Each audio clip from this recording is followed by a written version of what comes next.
শীত বাড়ার সঙ্গে সঙ্গে ব্যস্ততা বেড়েছে সিরাজগঞ্জের কাজীপুরের কম্বলপল্লীতে।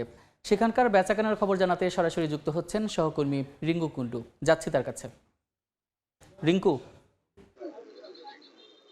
গত কয়েকদিন ধরে তীব্র শীতে জুবুথুবু সিরাজগঞ্জের জনজীবন। তীব্র শীতের সাথে যোগ হয়েছে হিমেল বাতাস এবং এই তীব্র শীতে বাড়ার সাথে সাথে কিন্তু জমে উঠেছে সিরাজগঞ্জের কাজীপুরের যে কম্বলপল্লী রয়েছে সেই কম্বলপল্লীর বেচা বিক্রি। আমরা সকাল থেকে আছি কম্বলপল্লীতে এবং দেখছি যে সিরাজগঞ্জের এই কাজীপুরের শিমুলদার বাজারে যে কম্বল শিল্পের যে এই এলাকাটি রয়েছে এখানে কিন্তু কয়েকশো দোকান রয়েছে, কম্বল তৈরির দোকান, এবং এইখানে জুট মিলের যে টুকরো টুকরো কাপড় রয়েছে সেই কাপড় জোড়া দিয়ে কিন্তু কম্বল তৈরি করা এবং স্বল্প দামে ভালো মানের কম্বল পাওয়া যায় বলে কিন্তু এইখানকার কম্বলের চাহিদা কিন্তু দেশ জুড়ে রয়েছে। প্রতিদিনই দেশের বিভিন্ন প্রান্ত থেকে কিন্তু আসলে পাইকাররা এই কম্বল কিনতে এখানে আসছে এবং ব্যবসায়ীরা যেটি বলছে শীত বাড়ার সাথে সাথে কিন্তু তাদের বেচা বিক্রি বেশ ভালো হচ্ছে এবং এই যে কম্বল পল্লীটি রয়েছে এই কম্বল তৈরি হয় কিন্তু সারা বছর জুড়ে, কিন্তু শীতের যে ৩-৪ মাস সেই ৩-৪ মাসে কিন্তু তাদের এই ব্যবসাটি হয়ে থাকে এবং আমরা ব্যবসায়ীদের সাথে কথা বলছি, তারা আসলে অনেকটাই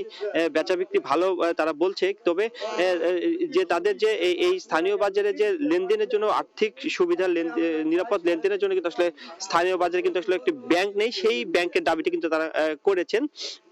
তো এক কথা বলা যায় সিরাজগঞ্জের যে কাজীপুরের যে কম্বলপল্লী সেখান থেকে বিভিন্ন জেলা থেকে পাইকাররা আসে এবং এখান থেকে কম্বল নিয়ে তারা কিন্তু আসলে খুচরা বিভিন্ন জায়গায় আসলে বিক্রি করে থাকে। তো এই ছিল সিরাজগঞ্জের কাজীপুর থেকে আমার কাছে কম্বল শিল্পের সবশেষ খবর। তীব্র শীতে কম্বল বিক্রির খবরাখবর জানাচ্ছিলেন সহকর্মী রিঙ্কু কুন্ডু।